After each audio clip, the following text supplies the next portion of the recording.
Assalamualaikum warahmatullahi wabarakatuh. Ya, kali ini saya akan memperkenalkan diri. Nama saya Triwaryanto dari 12 TKN 2 Leader. Kali ini saya akan menjelaskan untuk ujian sertifikasi kompetensi. Yang saya jelaskan kali ini adalah suatu servis 20.000 pada bengkel pada umumnya. Kita sebelum masuk klip 1 kita mendapatkan surat perintah untuk dibaca surat perintah tersebut. Surat perintah tersebut diberikan dari SH, diberikan ke mekanik dan dibaca. Lalu kita masuk ke klip 1. Klip 1 kita memasang fender cover, itu berada di luar, di kap dan samping kanan kiri kap mobil. Ya, itu cover seat ada di bagian dalam seperti setir mobil. Lalu di bagian jok, lalu di bagian kaki, dan biasanya itu ada di bagian pengganti gigi juga atau di tuas rem.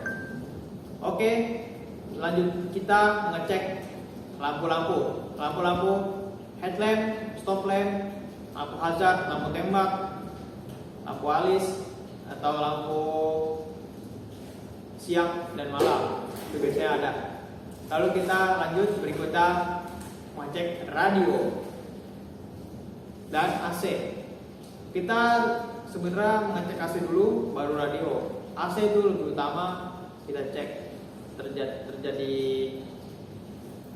kebocoran atau tidak pun itu kita tidak tahu. Ya itu kita cek semua. Dan radio itu biasanya terjadi bunyi gemericik atau bunyi serak-serak tipis-tipis, itu biasa terjadi dari kupas radionya. Oke, kita lanjut ke mengecek fungsi washer. Fungsi washer itu untuk menyemprotkan air pada kaca mobil untuk membersihkan kaca mobil, dan kita mengecek wiper juga, wiper masih bagus atau tidak pada karet-karetnya, dan rubber blade-nya. Oke, kita lanjut ke berikutnya. Berikutnya kita melihat lampu kabin dan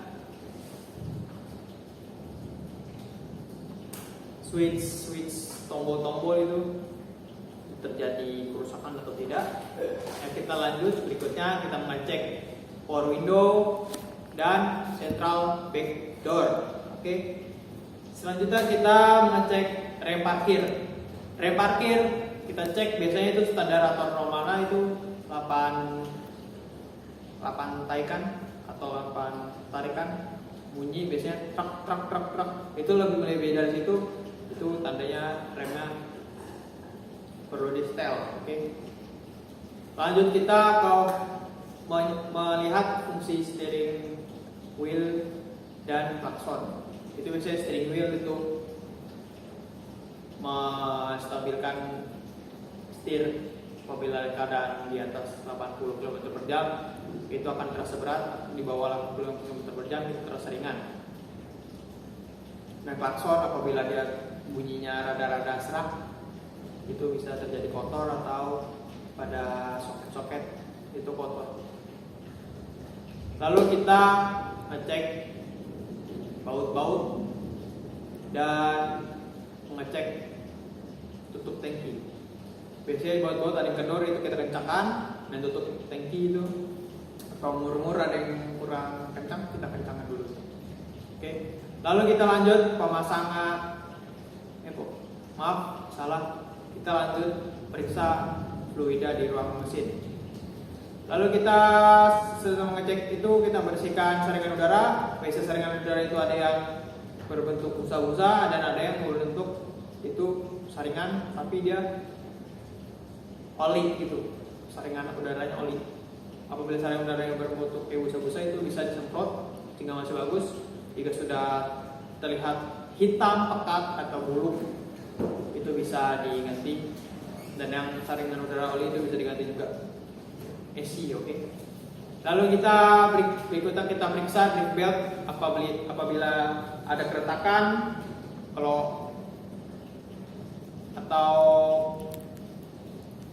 agak luka longgar atau dia terjadi masalah di drip filter, bisa kita cek. Biasanya itu kurang kencang atau retak. Itu kalau retak atau agak keras, biasanya itu harus diganti. Lanjut kita memeriksa ban velg spare tire. Spare tire itu adalah ban serep. Biasanya terjadi, dia ada di belakang, di backdoor atau di bawah, di dekat garden belakang. Oke. Lanjut kita ke lift 2. Lift 2 kita periksa ball joint dan boot. Periksa ball joint, kita olengkan ban atas bawah, dan boot itu karetnya apabila terjadi keretakan atau sobek cukup diganti.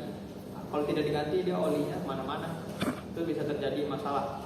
Dari oli itu bisa menjadi masalah ke karet bisa retak, dan bisa masalah ke yang lain-lain.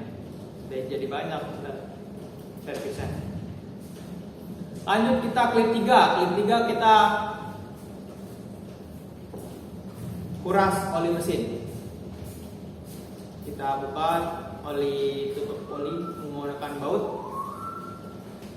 menggunakan kunci 12, kunci ring. Lalu kita kuras sampai terkuras full. Lalu kita periksa oli transmisi. Kita cek jika olinya berlebih atau kurang, kita tambahkan atau dikurangi. Kita kuras juga tidak apa-apa. Lalu kita mengecek kebocoran dan saluran bahan bakar. Lalu setelah mengecek itu, kita mengecek kondisi exhaust dan mounting.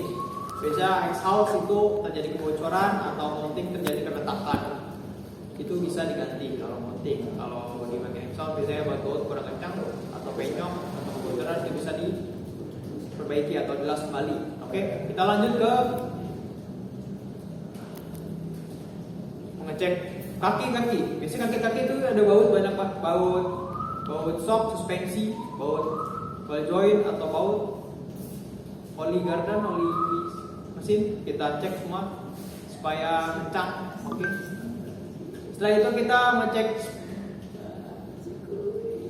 spring dan absorber, itu suspensi. Kita mengecek apakah ada lecet pada asnya atau kita mengecek pada springnya, itu terjadi kegeseran atau pairnya itu sudah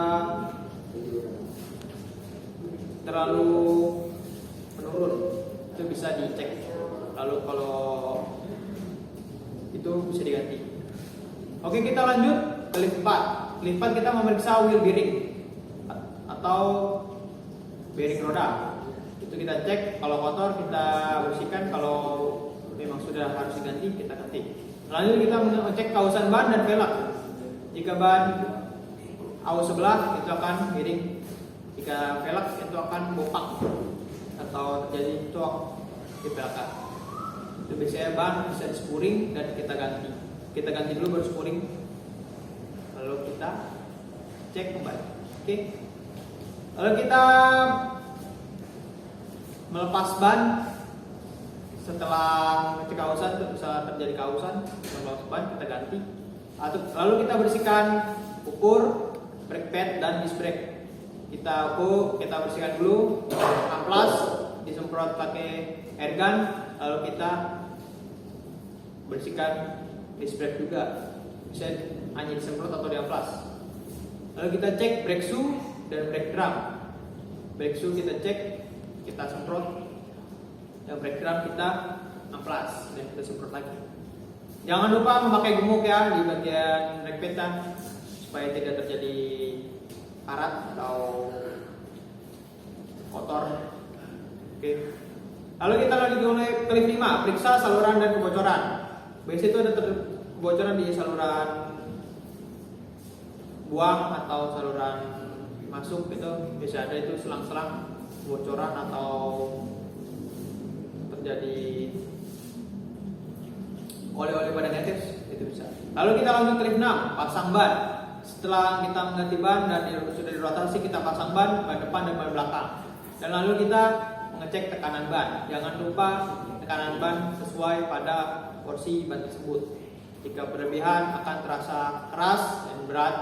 Jika kurang itu akan terasa berat dan susah berbelok. Harus yang pas, oke? Mantap. Lalu kita lanjut ke lift 7. Lift 7 kita ban harus ditorsi. Oke, setelah ditorsi kita mengganti oli atau mengisi oli. Pakailah oli yang standar saja. Setelah kita mengganti oli, kita periksa busi. Jika busi memang harus diganti, kita ganti. Biasanya itu terjadi di 40.000, tapi ini kita lagi menjelaskan di 20.000. Oke, baik. Jika tidak, diampas saja dan kita dilihat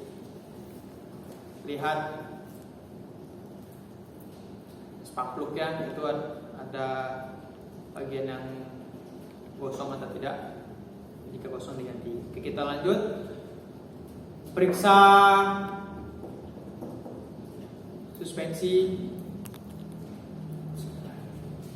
dan getaran pada mobil. Jika ada getaran atau suspensinya agak obrak, kita cek kembali. Itu getaran bisa dari ban tidak rata atau ban tidak dispuring, itu kudu mencari permasalahan. Oke. Setelah itu kita mengganti rem AC dan kita mengecek carpal komputer. Oke. Lanjut kita periksa fluida di ruang mesin. Setelah mengecek itu kita periksa tegangan pada baterai. Setelah mengecek tegangan pada baterai, lalu kita lanjut ke lift 8. Lift 8 itu ada periksa kekancangan baut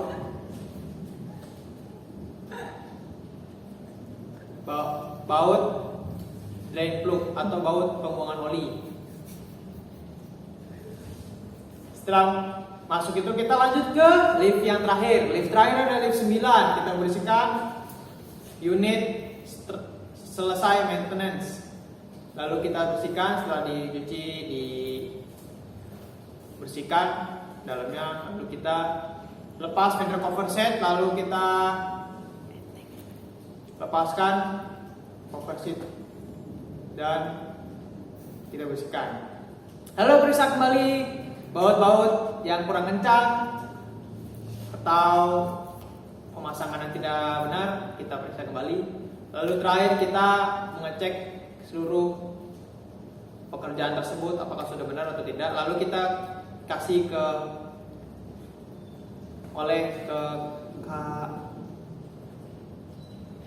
format atau ke karu. Itu biasanya yang ngecek setelah kita melakukan pekerjaan.